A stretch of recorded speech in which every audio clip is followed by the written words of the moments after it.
There's an old story from ancient China. A king decides his people have grown soft, so he sets out to teach them a lesson. He places a massive boulder in the middle of the main road into his city, then hides nearby to watch. One by one, his subjects arrive. They see the rock, they curse the king, they curse fortune, and every single one of them turns around and walks away. For days, the king watches this happen, until one peasant comes along, and instead of cursing, he starts to push. Beneath that boulder, the peasant finds a purse of gold and a note from the king. It reads, "The obstacle in the path becomes the path." That story is over 2,000 years old, but the idea inside it might be the single most useful thought you'll hear today. Because if you stop and look at your own life right now, there's almost certainly something blocking your path. A job that drains you, a relationship that's stuck, a goal you've been circling for months without making real progress, a health problem, a financial squeeze, a version of yourself you can't quite become. So here's the question. Why is it that two people can stand in front of the exact same wall, and one of them turns around defeated, while the other finds a way over it, around it, or straight through it? It's not luck. It's not talent. It's not even hard work. Not entirely. It's a method. A specific, ancient, brutally practical method that has been used by some of the most relentless human beings in history to turn what should have stopped them into the very thing that made them. John D. Rockefeller used it during the worst depression America had ever seen. Abraham Lincoln used it while his nation was tearing itself in half. Theodore Roosevelt used it to rebuild a body that doctors had given up on. Steve Jobs used it after being fired from the company he built. Over the next 45 minutes or so, I'll walk you through every key idea from this method. We'll trace it from the Roman emperors who wrote it down, through the entrepreneurs and inventors and presidents who lived it out, and into something you can use tomorrow morning when you wake up and the boulder is still in the road. The method has 3 parts, 3 disciplines that build on each other. The discipline of how you see what's in front of you, the discipline of how you respond to it, and the discipline of how you respond to it, and the discipline of how you respond to it, and the discipline of what you cling to when nothing you do seems to work. Perception, action, will. That's the entire framework. And if you can master even one of them, your relationship with everything difficult in your life starts to change. So let's start with the first one, because everything begins with how you see. Section 1. Perception is a choice. Picture a 16-year-old kid in Cleveland, Ohio. The year is 1857, and his name is John Davison Rockefeller, and he is, by every reasonable measure, going nowhere. His father is a con man and an alcoholic who has essentially abandoned the family. The boy has just landed his first real job as a bookkeeper, making 50 cents a day. He's so proud of getting this job that for the rest of his life, he will celebrate the anniversary as a personal holiday. He calls it Job Day. And then, that same year, the bottom falls out of the American economy. The Panic of 1857, the first truly global financial crisis. It started in Ohio, of all places, and it hit Cleveland like a wrecking ball. Banks collapsed, grain prices crashed, westward expansion ground to a stop. Across the country, businesses that had been around for decades simply ceased to exist overnight. Ask yourself something. If you were 16 years old, working your first real job, watching the worst depression in American history unfold around you, what would you do? Most people did exactly what you would expect. They panicked. They sold whatever they had. They ran from finance entirely. They wrote it off as the worst possible time to be alive. But the boy with the 50-cent-a-day job did something else. Something almost no one his age or any age was doing in that moment. He watched, he studied, he took notes. While everyone around him was screaming, he was sitting quietly at his desk, observing what was actually happening. Where had the weak spots been? Who had over-leveraged themselves? Who had panicked at the wrong moment? which industries were genuinely broken and which ones just looked broken because everyone else was running for the door. Years later, when he was one of the richest men who had ever lived, Rockefeller had a name for that depression. He called it, and I love this phrase, the school of adversity and stress. He said he never stopped being grateful for those 3.5 years of apprenticeship because they taught him a lesson that he would carry through every crisis that followed. The Civil War, the Panic of 1873, the Panic of 1907, even the crash of 1929. The market was unpredictable and often vicious.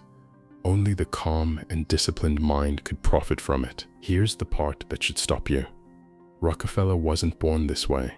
He didn't have some genetic gift for calm. He didn't come from money, didn't have powerful mentors, didn't have any of the things we tell ourselves we'd need in order to behave this way under pressure. He learned it. He chose it. In the middle of the worst crisis he had ever seen, he made a decision about what that crisis was going to mean to him, and that's the first thing this entire framework rests on. Two people can stand in front of the exact same event, same crash, same diagnosis, same breakup, same lost job, and one of them sees catastrophe, the other sees an apprenticeship. We tell ourselves that our reactions are automatic, that when something bad happens, we feel bad about it. End of story. As if the event itself is doing the feeling for us, but that's not true. Not even close. Nothing makes us feel anything. We choose to feel. Let that sit for a second, because if that's true, if our reaction to what happens is actually a choice and not a reflex, then almost every obstacle in your life has a hidden door in it. A door labeled, "How do I want to see this?" When Rockefeller was 25, a group of investors handed him roughly $500,000 and told him to find oil wells to invest it in. He took the money, he toured the fields, and a few days later, he walked back into the room and handed every dollar back. He hadn't spent a cent. The opportunity, he said, didn't feel right. Imagine the discipline that takes. $500,000 in the 1860s, sitting in your pocket. Investors expecting results. And your answer is, not yet. Within 20 years, Rockefeller controlled 90% of the oil market in the United States. 90%. His greedy competitors had burned out chasing booms. His nervous colleagues had sold too early and walked away. The people who had let panic or excitement decide their next move had been quietly eliminated, and he was still there, watching, calm, seeing what they could not see. There's a line from Warren Buffett you've probably heard. Be fearful when others are greedy, and greedy when others are fearful. That isn't a Buffett original. That's Rockefeller, a century earlier, dressed up in modern clothes. And before Rockefeller, it was Stoic philosophers in Greece and Rome, writing essentially the same idea. So why is this so hard for the rest of us? Because our brains are not built for the world we actually live in. They are built for a world that hasn't existed for tens of thousands of years. A world where every loud noise might be a predator, where every stranger might be a threat, where standing out from the herd could get you killed. That's why your heart races when your boss sends you a vague email. That's why your stomach drops when you check your bank balance and see a number you didn't expect. The actual stakes are nothing close to life or death. But your nervous system doesn't know that. It's still running the old code. The discipline of perception is the practice of catching that old code in the act, of noticing in real time that you are about to react to something modern and minor with the full intensity of an ancient survival response, and of choosing deliberately to do something else, to see clearly, to see calmly, to see before anything else what is actually true. Here's what almost no one tells you. The problem in front of you is almost never as bad as your reaction to the problem in front of you. The event is one thing. Your panic about the event is a separate additional thing. And usually, the panic does more damage than the event itself. Rockefeller's superpower wasn't seeing the future. It was refusing to add a second problem on top of the first one. While everyone else was busy compounding their disasters, he was quietly subtracting from his. You can do this.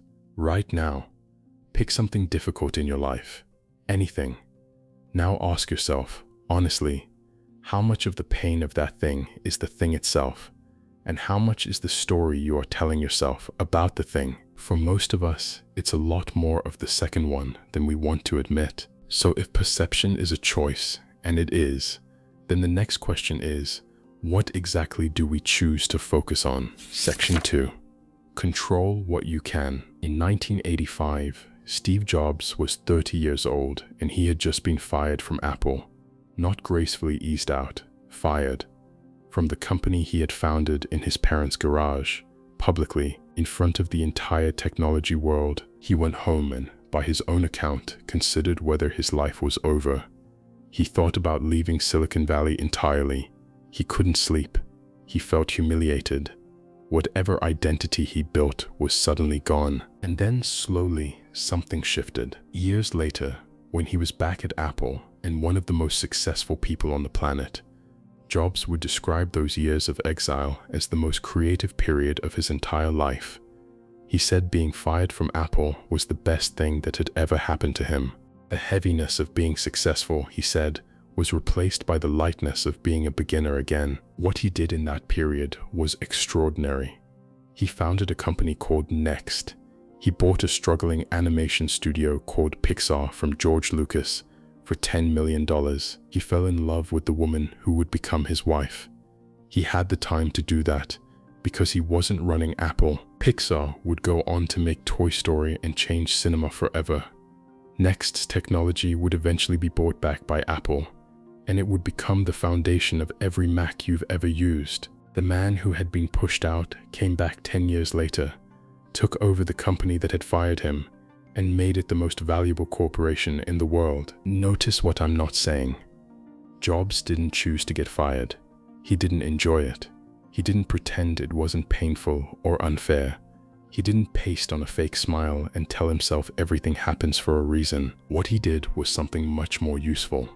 He looked at his situation, took the things he could not change, Apple's decision, the public embarrassment, the loss of his title, and set them aside completely. And then he took the things he could still change, his time, his attention, his next move, and poured everything he had into those. He couldn't control what had happened. He could absolutely control what he did next. This sounds simple, so why do almost none of us actually live this way? Think about what you carry around in your head on an average day. Now sort it into 2 buckets. In one bucket, put the things you can directly do something about. In the other bucket, put the things you cannot. For most of us, the second bucket is enormous. Whether your coworker likes you, what people are saying about you behind your back, whether traffic will be bad tomorrow, whether the economy holds up, whether the person you texted will text back, whether your kid will grow up to be the person you hope they'll be, whether the weather cooperates this weekend. We spend most of our mental energy in the second bucket, the bucket where we have no power, and every minute we spend there is a minute we are not spending in the first bucket, where we actually do. The discipline of perception isn't just about seeing clearly, it's about choosing what you'll let your mind hold on to and what you'll let go. There's a Roman emperor who wrote about this almost 2,000 years ago. He was probably the most powerful man on earth at the time.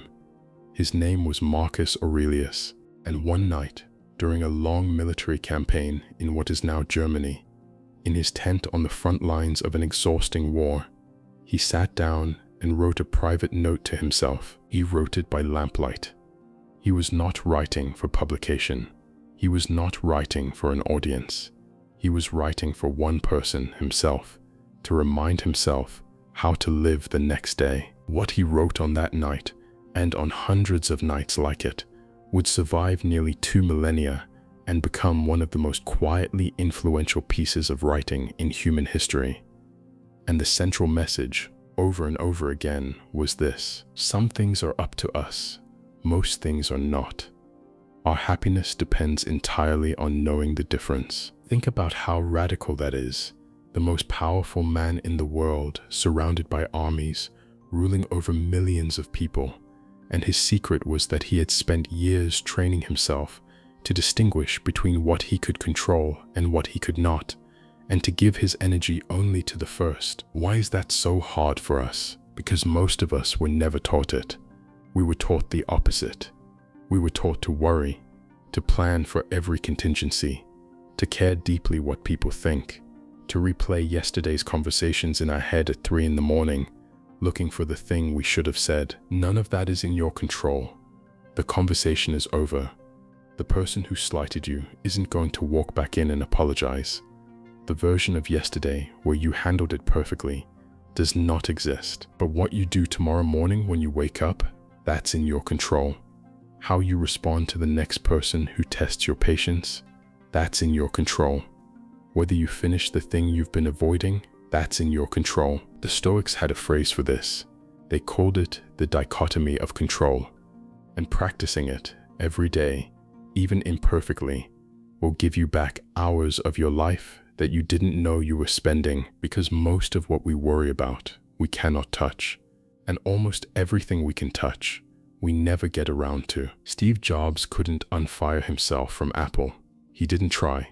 He looked at what he still had: time, ideas, a few good people who would follow him, and built 2 of the most important companies of his generation with what was left in the room. What do you have in the room right now? What's actually within your reach this week? Not your wish list, not your fantasies, not the things that would happen if everyone else changed. What can you move? Because perception isn't just about how you see the obstacle. It's about where you choose to point your eyes in the first place. But seeing clearly is only the first step, because perception, no matter how perfect, changes nothing on its own. You can have the most accurate view of your situation in the world. You can know exactly which fights you can win and which ones you can't, and still nothing happens, because at some point you have to move. Section 3. Just start moving. In ancient Athens, around 2300 years ago, there was a boy named Demosthenes. He was small, sickly, and frail. He had a speech impediment so severe that when he tried to speak, people laughed at him.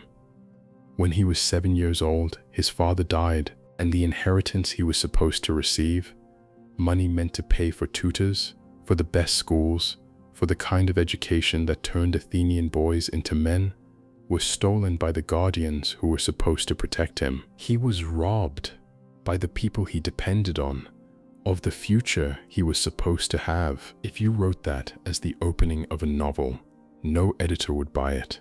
It's too cruel, too unfair. The fatherless boy, weak in body, mocked when he opens his mouth, deprived of his money and his education by the very adults sworn to look after him. So what do you think he did? He decided to become the greatest speaker in the history of his country. Stuck in his young mind was the memory of a man he had once seen speaking in the court at Athens, a great orator, one man alone on a stage, holding the attention of a crowd for hours, subduing every argument against him with nothing but the sound of his voice and the strength of his ideas. To young Demosthenes, small, mocked, voiceless, this man was the opposite of everything he was. And from that moment, the small boy decided that his entire life was going to be about closing the gap between what he was and what that man had been. So he started doing things that no one had ever heard of before. He filled his mouth with pebbles, actual stones, and tried to speak through them. He climbed steep hills while reciting full speeches, training his lungs to deliver entire arguments without stopping for breath. He shouted into the wind, fighting his own voice to be louder than the weather. And then, in the most extraordinary move of all, he built himself an underground study, a literal hole in the ground that he could descend into and disappear. And so that he wouldn't be tempted to leave it, so that he wouldn't talk himself into walking outside on a beautiful day, he shaved half his head, just one side, so that even if he wanted to go out, he couldn't. He was too embarrassed. Now think about what kind of person does that. Most of us, when we face something hard, look for an easier path. Demosthenes looked for a harder one. He didn't just want to overcome his speech impediment.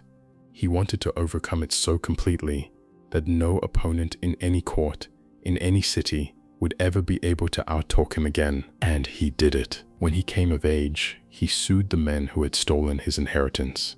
They hired lawyers, they evaded him, they dragged out the cases. He matched them, suit for suit, speech for speech, and eventually, after years, he won. By that point, the money almost didn't matter. The boy who could barely speak had become the voice of Athens, a statesman, the orator whose speeches could move an entire nation toward war. Centuries later, scholars would still be studying him as the standard. Someone once asked Demosthenes what the 3 most important traits were for great speech-making. He gave a one-word answer 3 times: action, action, action, action, not talent, not theory, not preparation, action, not. Here's what I want you to feel in your body right now. Almost every obstacle you have ever overcome in your entire life, you overcame by moving, not by thinking, not by planning, not by reading another book or watching another video, by doing the thing. And almost every obstacle you have not overcome, you have not overcome because, at some level, you have not yet moved. We are masters at making ourselves feel productive without actually producing anything. We research, we strategize, we organize our calendars, we make lists, we optimize our routines, we talk to friends about what we're going to do, we post about what we're going to do, and meanwhile, the boulder is still in the road. Why do we do this? Why do humans, with all their intelligence, with all their planning ability, spend so much of their lives in this in-between state of about to act but not yet acting? Because moving is terrifying. Moving is where failure becomes possible. As long as you're still preparing, you can't lose. As long as the project hasn't started, it can't fail.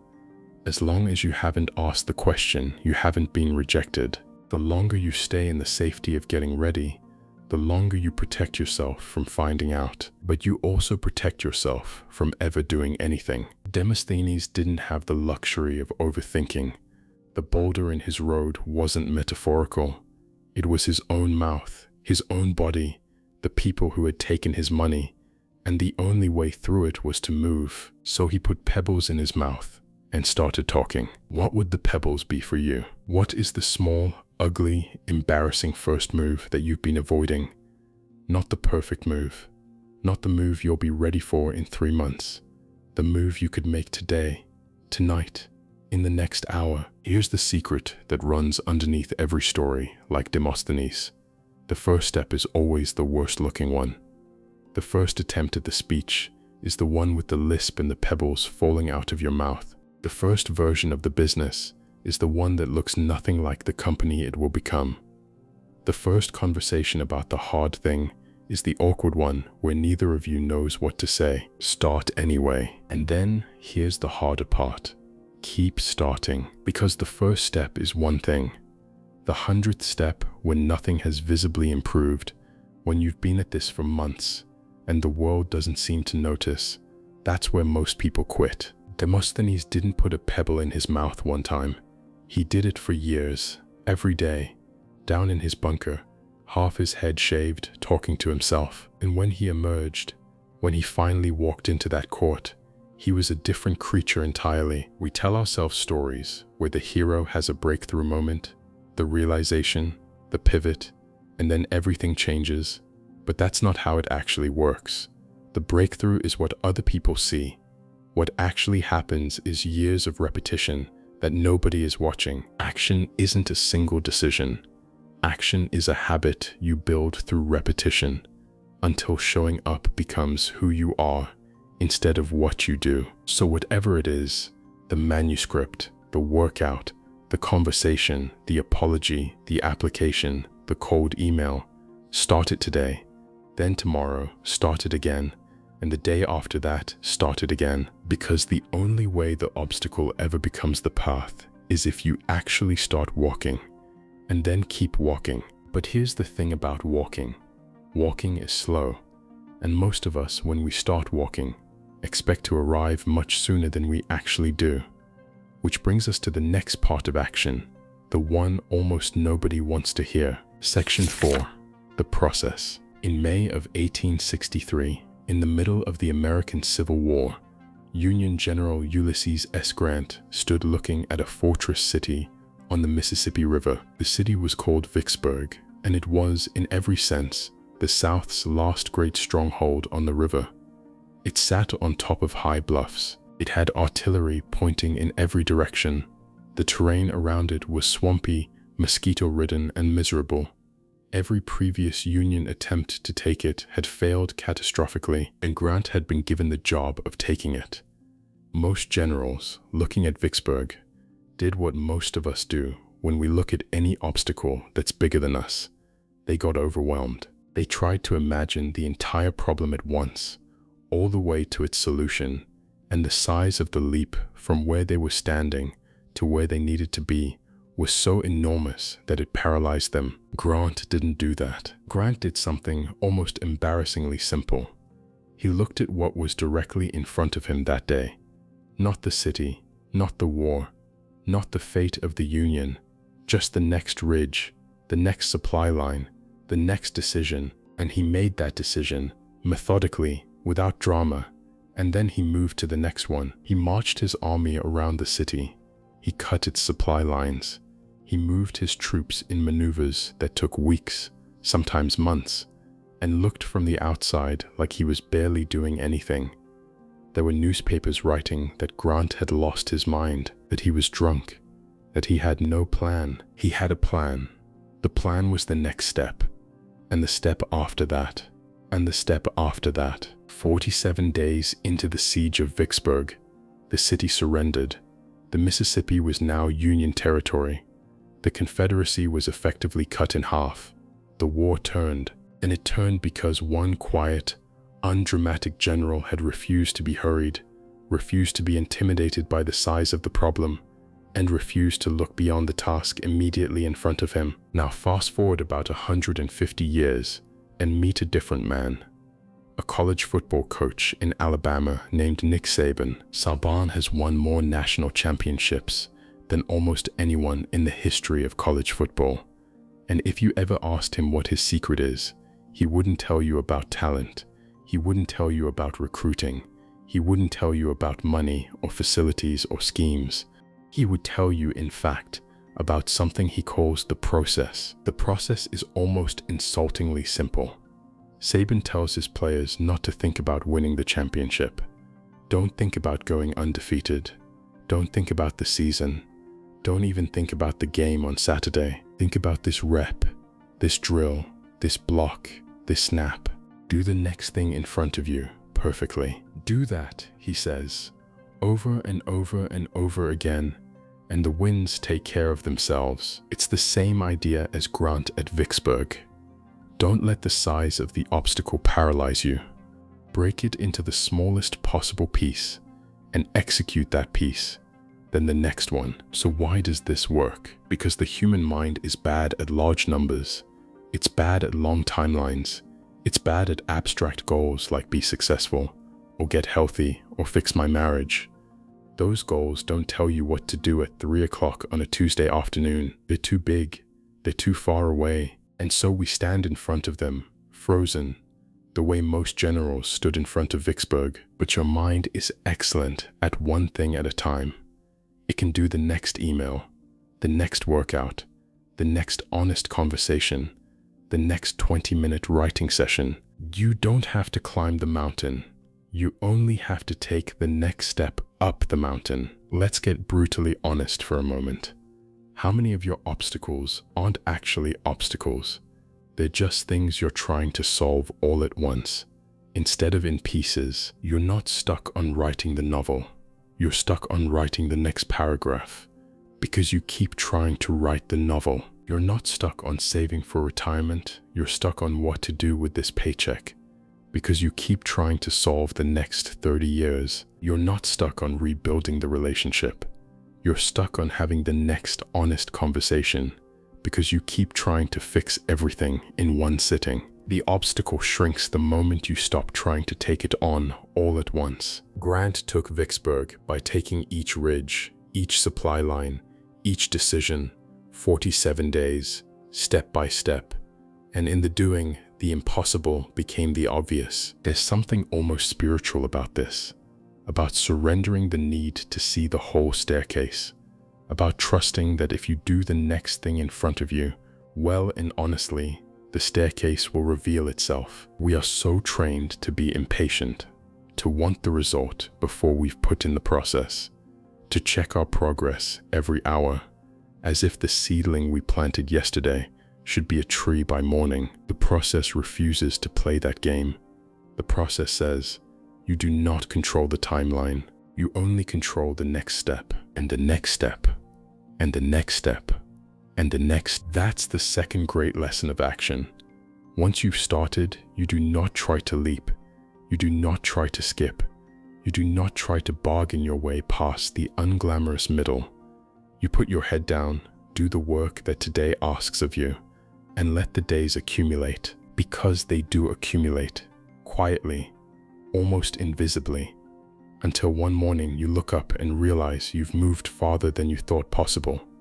Not because of one heroic burst, but because of 47 days of just showing up. That is how cities fall. That is how careers are built.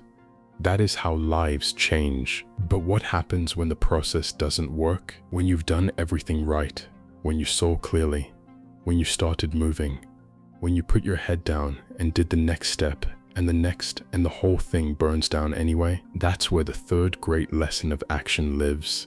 And it might be the hardest one to swallow. Section 5. When everything fails, use that too. It's December of 1914. Thomas Edison is 67 years old. He's already invented the phonograph, the motion picture camera, the practical light bulb. He is the most famous inventor in the world. His laboratory in West Orange, New Jersey, is the size of a small town. 14 buildings, thousands of employees, decades of research, every piece of work that has made him who he is. And on this night, a fire breaks out. Not a small fire, a monstrous fire, fed by chemicals and oils stored in the labs. The flames climb so high you can see them from miles away. Edison's son Charles, who's 24 years old at the time, races through the smoke and the chaos, trying to find his father, terrified of what he'll see in the old man's face when he finally finds him. He finds Edison standing calmly outside, watching the buildings burn, just watching. And then Edison turns to his son and says something that I want you to hear, because if you really hear it, it changes how you think about disaster forever. He says, "Where's your mother? Go get her. Tell her to bring her friends. She'll never see another fire like this in her life." His son later wrote that Edison said it with a kind of childlike excitement, not because he was crazy, or in denial, or pretending, because somewhere inside, he had already done the work that almost none of us ever learn to do. He had decided, in the moment, that this fire was going to mean something useful to him. The next morning, while the buildings were still smoking, Edison walked through the ruins with his employees and gave them their orders for the day. "We will rebuild. We will start now." He was 67 years old, watching everything he had built turn to ash, and his response was, "Okay, what do we do next?" Within 3 weeks, he had a phonograph plant up and running again. Within a year, his company had done bigger sales numbers than the year before. Edison lost a fortune that night. About $1 million worth of work, in 1914 dollars, was simply gone. Insurance covered less than a quarter of it. But here's what he said publicly afterward, in his own words. He said, "Although I am over 67 years old, I'll start all over again tomorrow." Tomorrow, not someday, not when I've grieved. Tomorrow. What does it take to be that person? Because most of us, when something we built gets destroyed, don't bounce back the next morning. We don't even bounce back the next year. Some of us never bounce back at all. And I'm not telling you that you should be able to lose everything you've built and call your wife to come watch the fire. The point isn't to feel less. The point is to notice what Edison did with what he felt. He didn't waste it.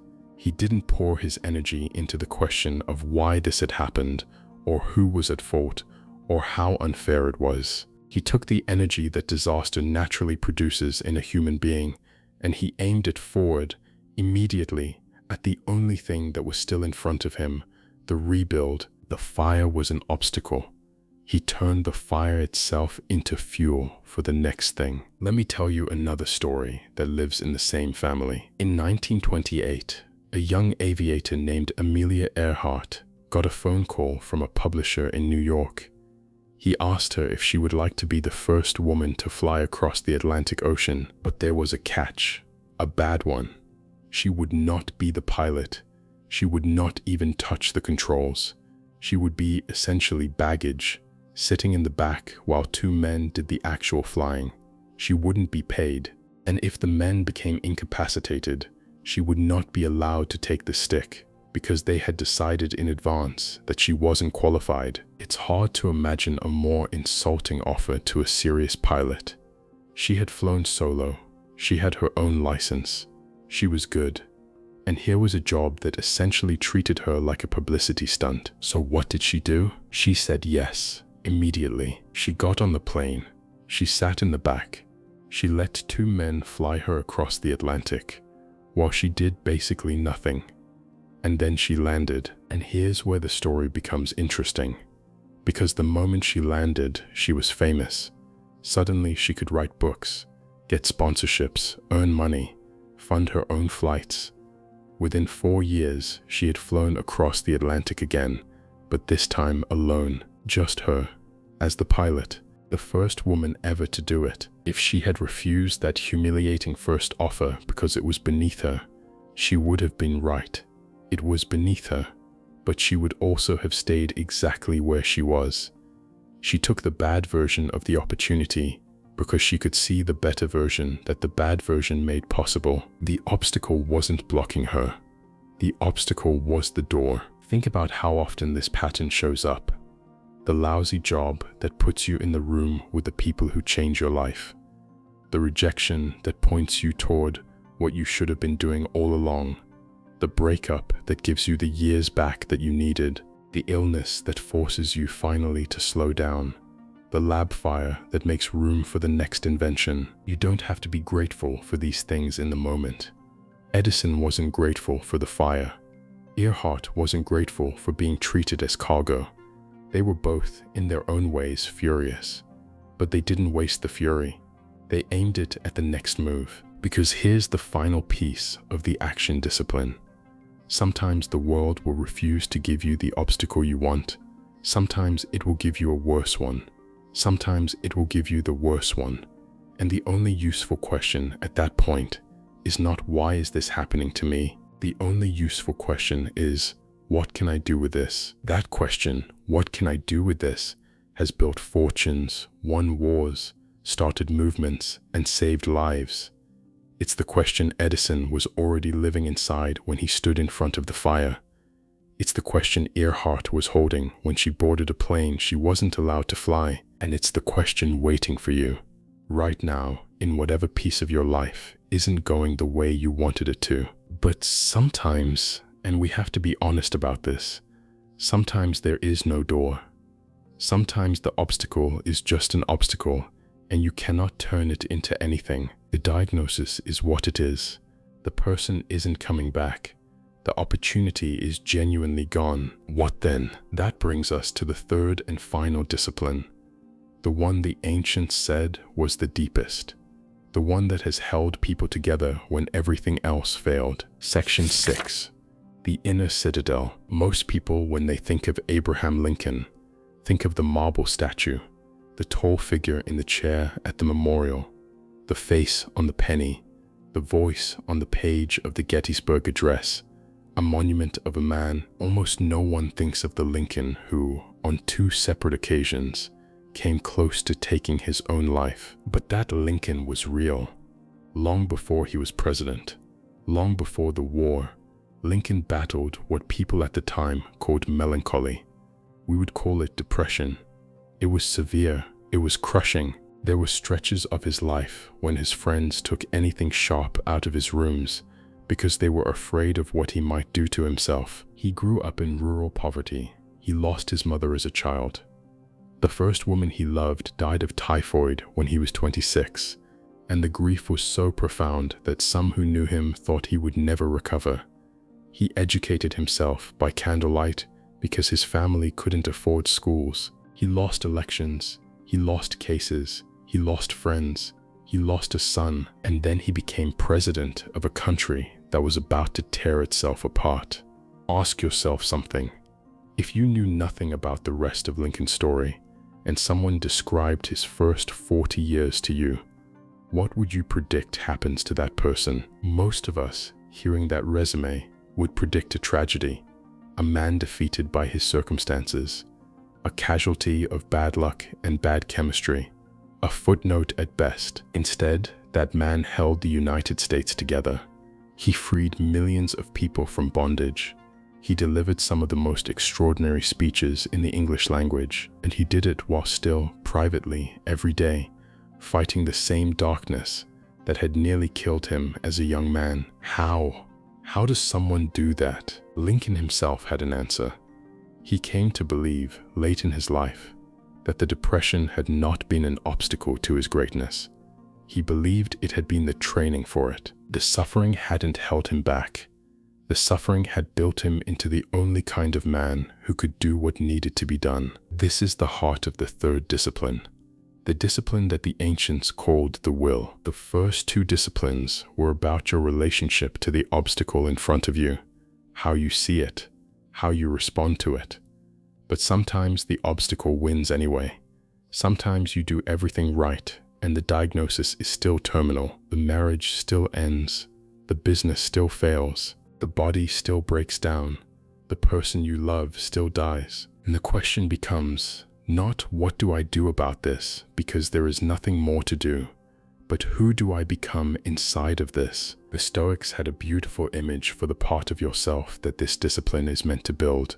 They called it the inner citadel, a fortress inside you that no external event can ever reach. Your circumstances can be conquered, your body can be taken, your possessions can be destroyed, but the citadel, if you have built it, remains.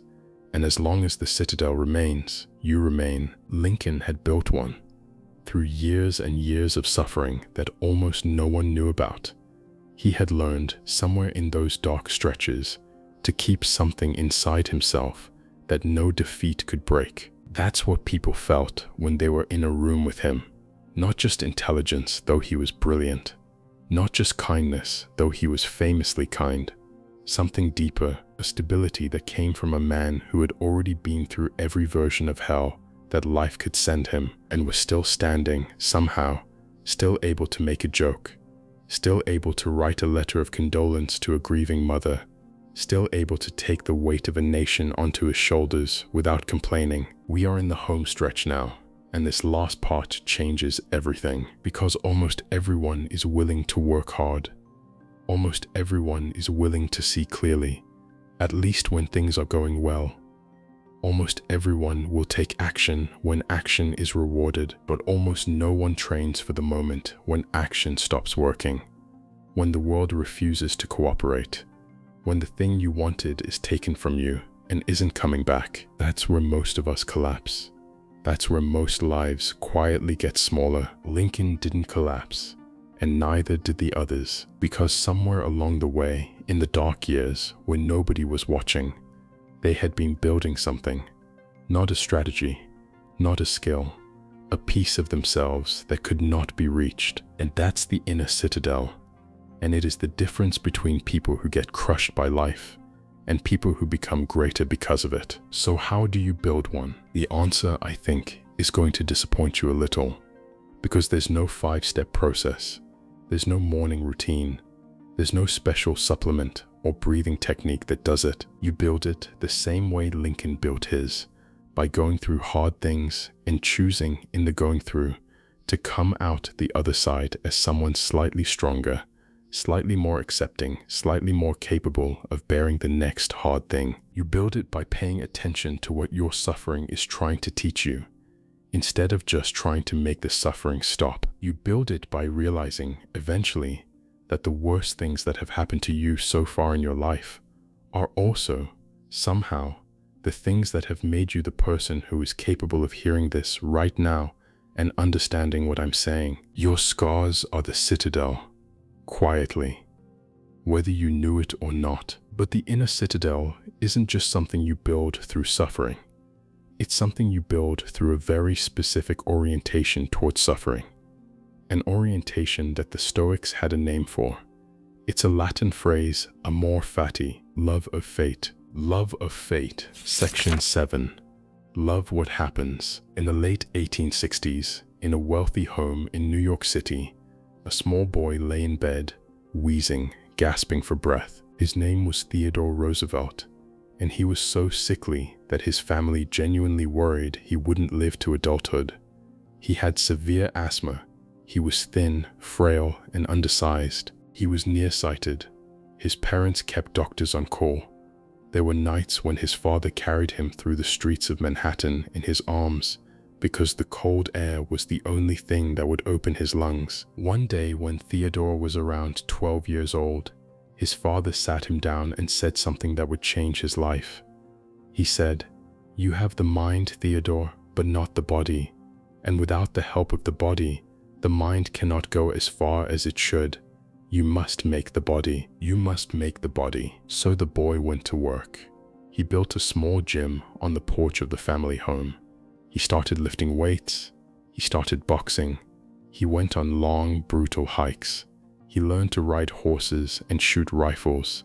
Year after year, every day, the asthmatic, undersized kid who had been carried in his father's arms forced himself to do things his body did not want to do. And slowly, that boy turned himself into a different person, not just physically. By his 20s, he was an accomplished outdoorsman, a published author, a New York State assemblyman. By his 30s, he was the police commissioner of New York City. By his 40s, he was leading a cavalry charge up San Juan Hill in Cuba. And by his early 40s, he was the President of the United States. The same body that doctors had worried wouldn't survive childhood became the body that climbed mountains, hunted lions on the African savannah, and led men into battle. Now I want you to notice something specific about this story, because if you're not paying attention, you'll misread it. You'll think Roosevelt overcame his frailty, as if the asthma was the enemy and he beat it. That's not what happened. Roosevelt didn't beat his weakness. He loved the work of overcoming it. His weakness wasn't his obstacle. His weakness was his entire curriculum. It was the thing that gave him everything he ended up loving about his own life. The discipline, the physicality, the toughness, the pride. Without the asthma, without the frailty, there is no charging up San Juan Hill. There is no presidency. And this is where Amor Fati lives. It's not the easy version of acceptance, where you sigh and say, well, I guess this is how it has to be. It's the radical version. The version where you look at the thing that has happened to you, the unfair thing, the painful thing, the thing you would never have chosen, and you embrace it as the exact material your life was supposed to give you. You don't just tolerate your fate, you love it. I know how that sounds. It sounds insane. It sounds like the kind of thing only someone with a comfortable life could ever say to someone in real pain. So let me give you the story that makes it real. In 1965, a Navy pilot named James Stockdale was shot down over North Vietnam. He spent the next 7.5 years in a prison the prisoners themselves named the Hanoi Hilton. He was tortured. He was kept in solitary confinement for years. His leg was permanently shattered. He went through more than a decade of darkness that I cannot really describe to you, because none of us, sitting where we are right now, can really imagine it. And he survived. Not just physically, though that alone is remarkable. He survived as a leader. He organized the other prisoners. He held them together. When he came home, he was hailed as a hero, awarded the Medal of Honor, and eventually became a vice presidential candidate. Years after his release, someone asked him the question we would all want to ask: who didn't make it? Which of the prisoners didn't survive? His answer was haunting. He said the optimists. The optimists didn't make it. He explained, the optimists were the ones who said, we'll be out by Christmas. Then Christmas came and they weren't out. Then they said, we'll be out by Easter. Easter came, then Thanksgiving, then Christmas again, and one by one, they died of broken hearts. Stockdale said the survivors were the ones who held two things at the same time: the absolute discipline to confront the most brutal facts of their current situation, and, simultaneously, the unwavering faith that they would prevail in the end, not by any specific date, not on any timeline they could control, just, eventually, confront the brutal facts. Hold the faith that you will prevail. Don't put a date on it. That's the version of Amor Fati you can actually use. You don't have to love every painful thing in your life in some saccharine greeting card way. You don't have to pretend the suffering doesn't hurt. What you have to do is stop fighting the fact that the suffering is happening. Stop demanding that reality apologize to you. Stop refusing to start the next chapter until the previous chapter is rewritten the way you wanted it, because it isn't going to be. The fire happened. The diagnosis is real. The relationship is over. The years lost cannot come back. But what you do with the rest of your life, what you build out of these specific scars, this specific weakness, this specific unfair piece of fate, that part is still completely open. What would your life look like if you stopped fighting the parts of it you didn't choose? Not in some forced, performative way, in a quiet, real way.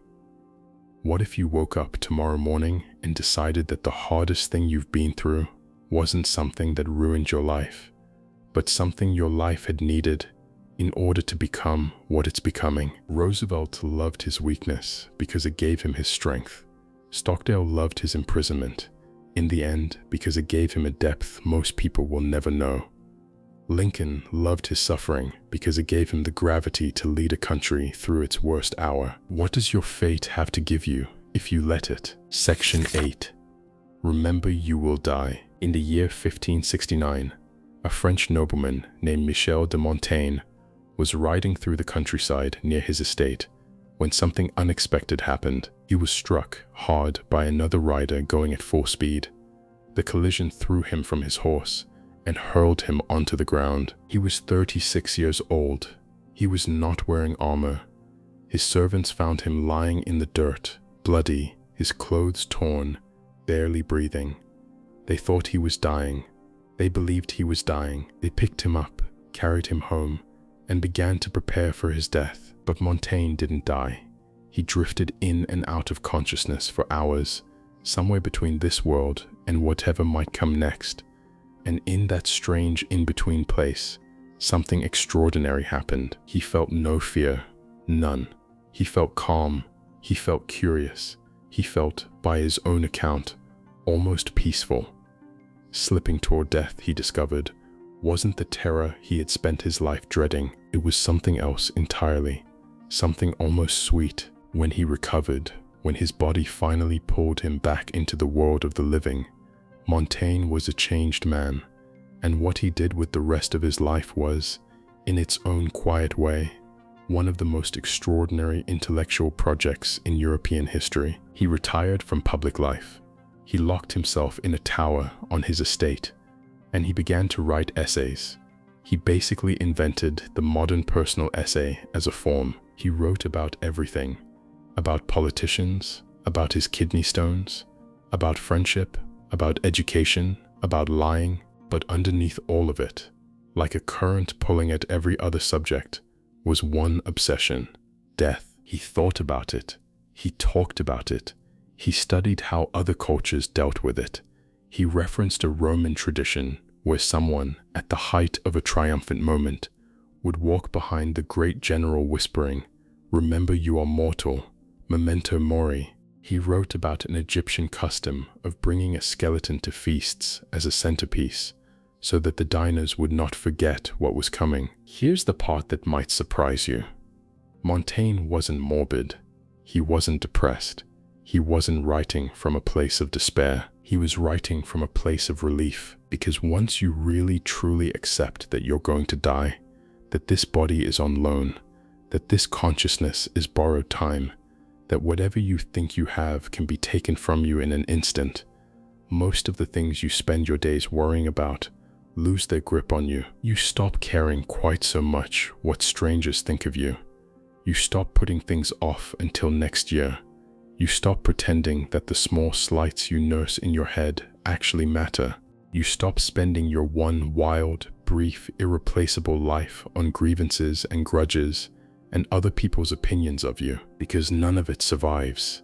None of it. Not the houses, not the titles, not the followers, not even the version of you that did all of this remembering. You will die. Probably not today. Probably not for many decades. But you will. And the people you love will. And almost everyone you've ever resented. Every person whose approval you've chased.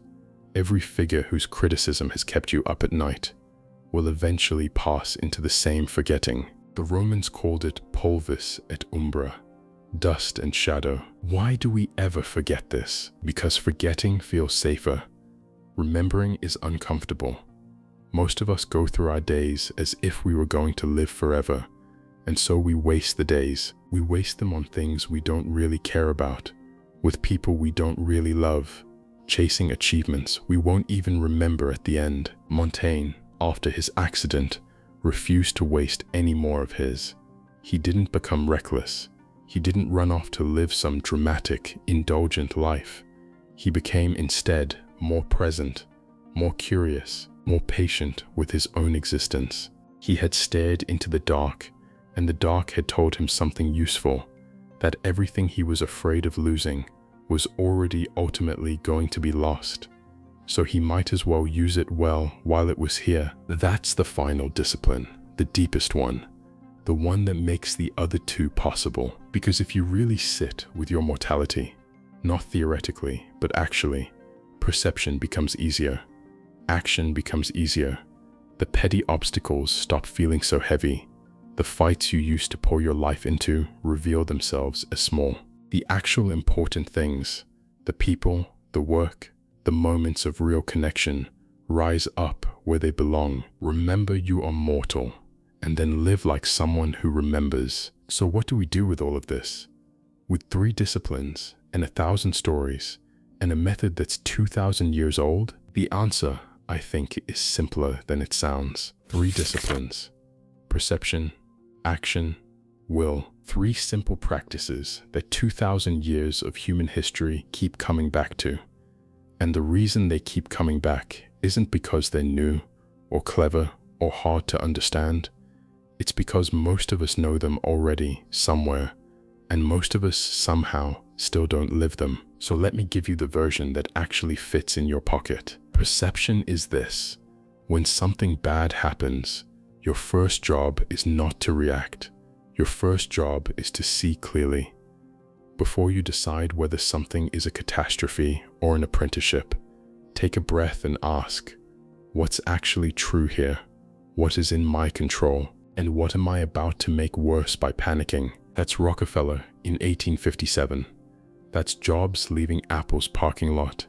That's the part of you that in any difficult moment refuses to add a second problem on top of the first. Action is this: whatever the right next step is, take it today. Don't wait until you feel ready, because you won't. Don't wait until the conditions are perfect, because they won't be. Don't wait until you can see the whole staircase, because Grant didn't see the whole staircase. He took the next step. That's Demosthenes with Pebbles in his mouth. That's Earhart sitting in the back of a plane she wasn't allowed to fly. That's the part of you that knows the manuscript will never write itself. The conversation will never have itself.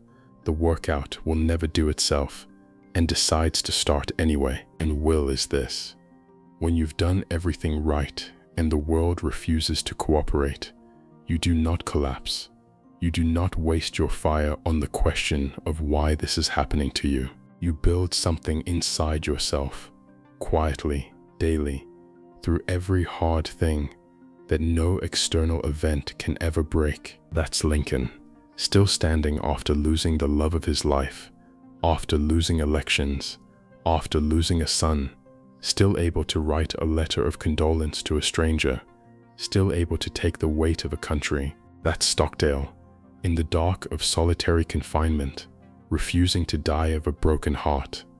That's Roosevelt, loving the curriculum his weakness had given him. Perception, action, will, see clearly, move forward, endure what cannot be moved. If you only carry one idea out of these last 40-something minutes, let it be this one: the obstacle in your way is not in your way. The obstacle is the way. Every single person in every single story I just told you would have given a great deal to not have to face what they faced. Edison did not want the fire. Lincoln did not want the depression. Roosevelt did not want the asthma. Stockdale did not want the prison. They would all have skipped the suffering if they could have, but they couldn't. And so they did something subtler and harder. They refused to waste it. They took what life had given them, the cruel, unfair, unwanted thing, and they turned it into the exact raw material of who they became. Now imagine doing that with whatever piece of your life is currently driving you mad. The job you hate, the relationship that ended, the illness, the financial squeeze, the years you feel you wasted, the version of yourself you can't seem to become. Imagine waking up tomorrow morning and, instead of fighting these things as obstacles, asking, okay, what is this here to teach me? What can I do with this that I couldn't have done without it? Who can I become through this that I couldn't have become any other way? That single mental shift from why is this happening to me to what is this here to teach me will over years rebuild your entire life from the inside. It won't make the hard things easy. It won't take the pain out of pain. The Stoics never promised that, and neither will I, but it will give you something most people never have: a relationship with difficulty that no longer paralyzes you, a way of meeting whatever comes that lets you stay whole inside of it. And in a life where something difficult is always coming, that might be the single most useful skill a person can have. So here's what this looks like in your actual life this week. Tomorrow morning, something is going to go wrong. It might be small, a flat tire, a difficult email, a number on a screen that you didn't want to see. It might be large, a phone call you've been dreading, a result that closes a door you wanted open. You don't know which one is coming, but something is, and in the gap between that thing happening and your reaction to it, there is a door. The door is about a half-second wide. Most of us walk past it every day without noticing it. Inside that half-second is a question. Am I going to spend the next hour, or the next day, or the next year, making this harder than it already is? Or am I going to see this clearly, decide what's in my control, take the next small step, and refuse to let any of it touch the part of me that no event can reach? You won't always choose the door. Even Marcus Aurelius didn't always choose the door, and he basically wrote the manual on it. What matters is that you start choosing it more often than you used to. That's the practice. That's the whole game. And you can start tonight. And so we come back to the Boulder. Late in his life, Marcus Aurelius received the worst news a leader can receive. His most trusted general, a man named Avidius Cassius, had decided to rebel. Cassius had declared himself the new emperor in Syria and was raising an army to take the throne. Marcus had every right to be furious, to order his death, to make a brutal example. History would have understood. Instead, Marcus did almost nothing. He kept the rebellion quiet so that Cassius's family wouldn't be punished.